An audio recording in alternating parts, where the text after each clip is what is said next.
আষাঢ় শ্রাবণ মানে বর্ষার রূপ আর বর্ষা মানে পাট কাটার মৌসুম। নাটোর সদরের তেবাড়ী ইউনিয়নের বালিয়াডাঙ্গা গ্রামে এখন পাট কাটার ধুম পড়েছে। স্থানীয় কৃষকেরা সকাল সন্ধ্যা মাঠে পাট কাটায় ব্যস্ত সময় পার করছেন। তবে বছরের পর বছর ধরে জলবায়ু পরিবর্তনের প্রভাব পড়েছে পাট চাষে।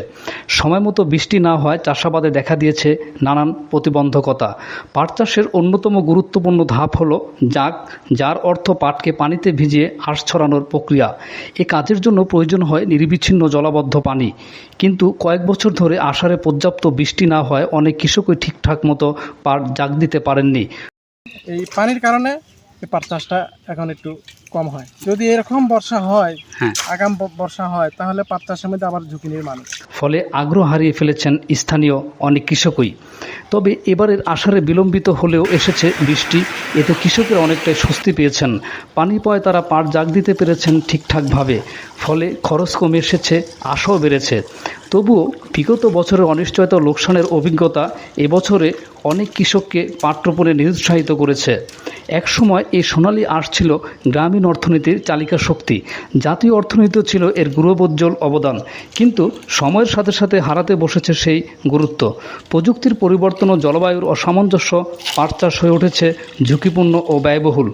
স্থানীয় কৃষকেরা মনে করেন যে যদি সরকারিভাবে পাট চাষে প্রয়োজনীয় সহায়তা, প্রশিক্ষণ ও প্রণোদনা দেওয়া হয় তবে আবারও ফিরে আসতে পারে সোনালী দিনের সেই চিত্র। পাট হতে পারে কৃষকের আত্মনির্ভরতার পথ, হতে পারে বাংলার অর্থনীতির শক্ত ভিত। প্রকৃতির সঙ্গে তাল মিলিয়ে কৃষকের ঘামে ভিজে উঠুক সোনালী আঁশের গল্প। বালিয়াডাঙ্গার মাঠ থেকে ছড়িয়ে পড়ুক সম্ভাবনার নতুন সেই সূর্য।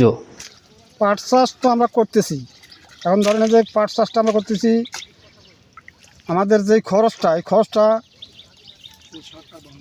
সরকার বহন করে যদি আমাদের পানি টানির ব্যবস্থা করে দেওয়া যায়, তাহলে আমরা একটু হয়তো সুখী হব বা একটু পাট চাষের মধ্যে হয়তো আমরা একটু আগ্রহ হবো আর কি। মেন হলো আসলে হলো পানি। এই পানি হয় না দেখে মানুষ পাট চাষি একটু কম করে।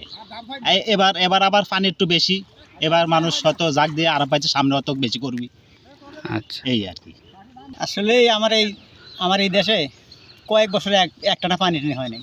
পানি না হওয়ার কারণেই পাটরা মানে ফসলটা মানুষ কম। এবং পাট উৎপাদনের সর্বশেষ যে প্রক্রিয়াটি, সেই প্রক্রিয়াটিকে স্থানীয় ভাষায় বলা হয় পাটকে জাগ দেওয়া। অর্থাৎ এই জাগটি দেওয়া হয় জলাবদ্ধ পানির ভিতরে।